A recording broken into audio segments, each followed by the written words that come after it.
Definición y características de las proteínas. Podríamos decir que las proteínas son moléculas grandes y complejas que desempeñan muchas funciones críticas en el cuerpo. Estas realizan la mayor parte del trabajo en las células y son necesarias para su estructura, función y regulación de los tejidos y los órganos del cuerpo. Podríamos decir entonces, hacer una metáfora en decir que la célula es un gran mundo y para el cual necesita que mini trabajadores o mini obreros, que sean las proteínas, trabajen para ese mundo y los mantengan a su equilibrio. Para esto necesita que sean centenares de trabajadores de proteínas y todos estos se van a dividir en diferentes grupos y van a tener diferentes funciones. La mayoría de las proteínas, si no todas, están conformadas por átomos de carbono representados con la letra C, de oxígeno con la O, de nitrógeno con la N y de hidrógeno con la H. También hay algunos que tienen flúor o hierro o azufre, pero son bastante raros y estos que se encuentran aquí son los más comunes. Podríamos decir que la secuencia de aminoácidos determina la estructura que estos van a tener y va a ser esta, es tridimensional y única para cada proteína y su función específica. Las proteínas no son utilizadas como función principal para extraer energía, como se hace con los carbohidratos y los lípidos, sino que por el contrario son utilizadas para su función plástica. Esto quiere decir que crean y regeneran los tejidos y también las enzimas. En otras palabras, podemos decir que las proteínas sirven para construir elementos más que para darnos energía propiamente. Una de las características principales es que lo que hace a una proteína diferente de la otra es el orden y la secuencia de los aminoácidos. Todas las proteínas van a tener 21 bloques de aminoácidos que van a ser iguales para todos los seres vivos, desde las bacterias hasta los seres humanos. Y todas estas van a tener una terminación en ina, como podemos ver aquí, la caseína de la leche, la albumina de la clara del huevo, la queratina de la piel, el pelo, la lana, las plumas, las uñas y también los cuernos, y la globina de los glóbulos rojos, que se llama hemoglobina, y la fiobrina que está presente en la célula. También hay que decir que como son tantas cadenas de proteínas, estas van a tener obviamente un peso molecular demasiado alto.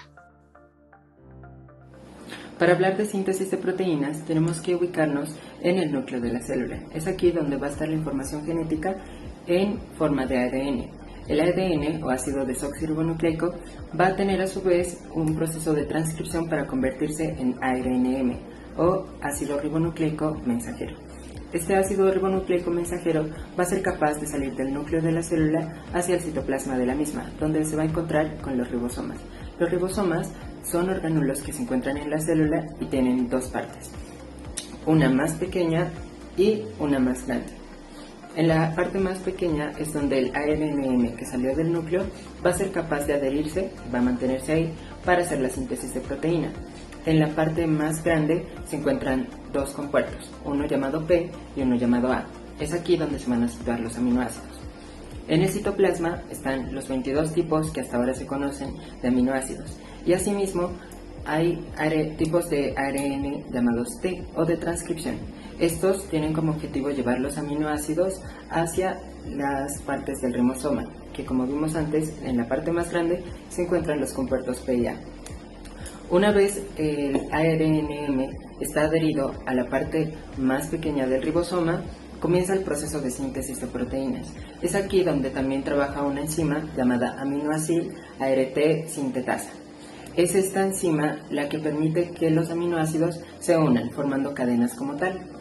Una vez el ARNM está adherido y se pueden mostrar los codones del mismo, que recordemos que son tripletas con bases nitrogenadas, que como tal son uracilo, adenina, guanina y citosina, podemos generar los aminoácidos que van a juntarse con las mismas, con las tripletas. Respecto al ribosoma, él se va a mantener ahí hasta que la cadena esté completa, la cadena de aminoácidos. La aminoácido ART sintetasa va a trabajar en los mismos para adherirlos. Conforme los codones van pasando del ARNM, se van a ir formando diferentes cadenas de aminoácidos, puesto que los mismos, los 22 tipos, vienen a ser unidos dependiendo de la tripleta que se encuentre. Podría tener una tripleta con adenina, uracilo y guanina. El aminoácido que requiere sería una metionina, por ejemplo. Y así es como se procesan las proteínas como tal. Una vez se complete la cadena de aminoácidos, el ribosoma se desprende, al igual que los ARNT, que van a recoger otros aminoácidos para formar otras proteínas, y así se completa el proceso de síntesis de una proteína. Cabe destacar que las mismas pueden tener algunas modificaciones post-traducción, pero ese es un tema que vamos a ver en las diapositivas. Algunos datos adicionales sobre la información anterior. Los ribosomas, a pesar de encontrarse solamente en el citoplasma, también los podemos encontrar en un organulo llamado retículo endoplasmático. Ellos pueden estar en su membrana. En segunda instancia podemos encontrar al menos 31 tipos de ARNT, y las proteínas pueden ser formadas desde 15 aminoácidos hasta 200 aminoácidos dependiendo de la proteína. Las proteínas están compuestas por una o varias cadenas de aminoácidos, cada una de las cuales se denominan polipéptidos. Es importante reconocer la estructura básica de un aminoácido. Los aminoácidos comparten una estructura básica que consiste en un átomo central de carbono, también llamado carbono alfa, un grupo amino, un grupo carboxilo y un átomo de hidrógeno. Además, al carbono alfa está unido un grupo R, que es una cadena lateral que le da la identidad al aminoácido. Por ejemplo, si este grupo R es un hidrógeno, el aminoácido sería glicina, mientras que si es un grupo metilo, CH3, el aminoácido es alanina. Los 22 aminoácidos que componen las proteínas incluyen alanina, arginina, glutamina, glicina, isoleucina, leucina, lisina, entre muchos más. El orden de estos aminoácidos en las proteínas es muy importante, por lo que se necesita de un código que determine su secuencia. El conjunto completo de relaciones entre los codones y los aminoácidos se lo conoce como código genético. Clasificación según su función de las proteínas. Estas, como son tantas, van a clasificarse en diferentes grupos según su función. Algunos primarios y algunos secundarios según su importancia. Por ejemplo, tenemos a la función estructural, la cual, pues como dice su nombre, le da estructura a las células, además de transportar sustancias y dar elasticidad y resistencia a los tejidos. Estas se encuentran en todas las membranas celulares y son las encargadas de permitir que la entrada y la salida de los iones y las moléculas. También está la función hormonal reguladora, la cual pues son hormonas, que estas son proteínas y regulan las diversas actividades del organismo. Por ejemplo, está la insulina, que regula los niveles de azúcar en el cuerpo y los mantiene estables. Si hubiera una deficiencia de insulina, se tendría una enfermedad como por ejemplo la diabetes o la anemia. Está también la función inmunológica, la cual pues son ciertas proteínas que defienden al organismo de infecciones bacterianas y otros patógenos. Y también la mayor son anticuerpos, y en su mayoría están constituidos por proteínas y otra parte también por glucosa. Esta es muy importante. También está la función enzimática, la cual consiste en catalizar las reacciones químicas que se producen en nuestro organismo. Por ejemplo, las proteínas que degradan los nutrientes durante la digestión. Estas pues atacan el alimento para sacar de estos los nutrientes y la energía necesaria para nuestro organismo. Hay que resaltar que todas las enzimas son proteínas, pero no todas las proteínas son enzimas. También está la función transportadora, que, pues como su nombre lo dice, transporta el oxígeno, los lípidos y los electrones por todo nuestro organismo. Está, por ejemplo, la hemoglobina, que transporta el oxígeno desde nuestros pulmones hasta nuestros tejidos. También está la función homeostática, que como podemos ver aquí es la que regula el pH y lo mantiene estable dentro de nuestro organismo, además de tener una regulación entre el medio interno de la célula y el medio externo de la misma. Y por último encontramos la función de contracción muscular, la cual, pues como su nombre lo dice, ayuda a contraer los músculos y hacer que se estiren estos de forma pues fácil, y son las encargadas la miosina y la actina de este movimiento. Yo podría hacer así sin ninguna dificultad. Aquí encontramos un cuadro donde están las funciones de las proteínas, sus ejemplos y la acción que tienen cada una de estas de forma más amplia y detallada. Por ejemplo, tenemos funciones que no había nombrado anteriormente, como la función de reserva y la función también contráctil, pero son muy importantes, y aquí tenemos las acciones y los ejemplos de cada una de estas, de donde se pueden encontrar. Llamada en desnaturalización de las proteínas a la pérdida de las estructuras de orden superior, secundaria, terciaria y cuaternaria, quedando la cadena polipéptica reducida a un polímero estadístico sin ninguna estructura tridimensional fija. Una proteína desnaturalizada cuenta únicamente con su estructura primaria. Por ese motivo, en muchos casos, la desnaturalización es reversible, ya que es la estructura primaria la que contiene la información necesaria y suficiente para adoptar niveles superiores de estructuración. La desnaturalización provoca diversos efectos en la proteína, como por ejemplo, primero, cambios en las propiedades hidrodinámicas de la proteína. Aumenta la viscosidad y disminuye el coeficiente de difusión. Segundo, una drástica disminución de su solubilidad, ya que los residuos hidrofóbicos del interior aparecen en la superficie. Y por último, la pérdida de las propiedades biológicas.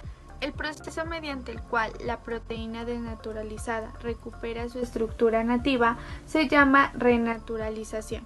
Esta propiedad es de gran utilidad durante los procesos de aislamiento y purificación de proteínas, ya que no todas las proteínas reaccionan de igual forma ante un cambio en el medio donde se encuentra disuelta. En algunos casos, la desnaturalización conduce a la pérdida total de la solubilidad, con lo que la proteína precipita. La formación de agregados fuertemente hidrofóbicos impiden su renaturalización y hacen que el proceso sea irreversible. Con mi grupo de trabajo vamos a realizar un experimento donde se evidencie la desnaturalización de las proteínas. Como materiales de trabajo vamos a utilizar un alcohol, vamos a utilizar un platico hondo, un huevo y una cuchara. El siguiente paso a realizar es la separación de la yema con la clara, y solo para nuestro experimento vamos a utilizar la clara. El siguiente paso que vamos a realizar es que le vamos a echar 3 cucharadas de alcohol a nuestra clara de huevo a ver cómo reacciona.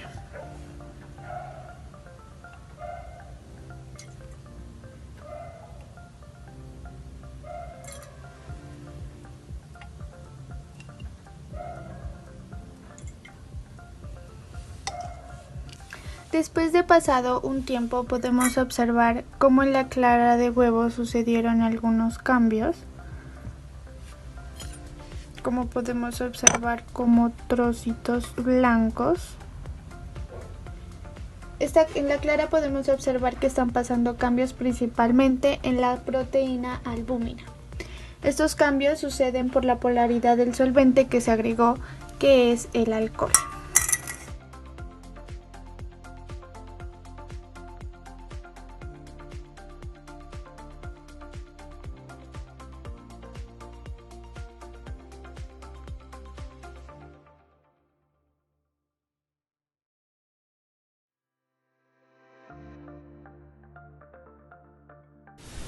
La forma de una proteína es muy importante para su función. La estructura primaria es el nivel más sencillo de la estructura de una proteína. Es simplemente la secuencia de aminoácidos en una cadena polipeptídica. Esta secuencia se escribe desde el grupo aminoterminal hasta el grupo carboxiterminal, de acuerdo con el orden en que se sintetizan las proteínas por el ribosoma. Esa cadena no se va a mantener de forma lineal, se plegará tan pronto se vaya formando. Cada cadena tiene su propio conjunto de aminoácidos, lo que quiere decir que tienen un orden determinado. Un cambio en la secuencia del ADN del gen puede modificar la secuencia de aminoácidos de la proteína. Incluso cambiar tan solo un aminoácido puede afectar la estructura y la función de la proteína. Proteínas con estructura secundaria. Estas proteínas están en una disposición, son la disposición primaria, pero en el espacio. Estos son los puentes del hidrógeno que se establecen entre los grupos CO y NH del enlace peptídico. De esta forma, la cadena polipeptídica es capaz de adoptar conformaciones de menor energía y por lo tanto más estables, como podemos ver en estas dos imágenes que se encuentran aquí, que está la hélice alfa y el enlace de hidrógeno. De igual manera, aquí están los grupos CO y NH en esta imagen, como podemos ver aquí, como célula. Proteínas terciarias. Estas proteínas están en una disposición tridimensional y todos los átomos que componen una proteína están en esta disposición. La estructura terciaria es la responsable directa de las propiedades biológicas de cada una de las proteínas y para las que constan solo de una cadena, pues es obvio que van a carecer de una estructura cuaternaria. En estas imágenes podemos ver la estructura tridimensional, como la podemos ver aquí en la primera imagen, de cada una de las proteínas, y acá también están las interacciones polares y no polares, que son muy importantes, los puentes de hidrógeno, los puentes de disulfuro y los aminoácidos. Proteínas cuaternarias.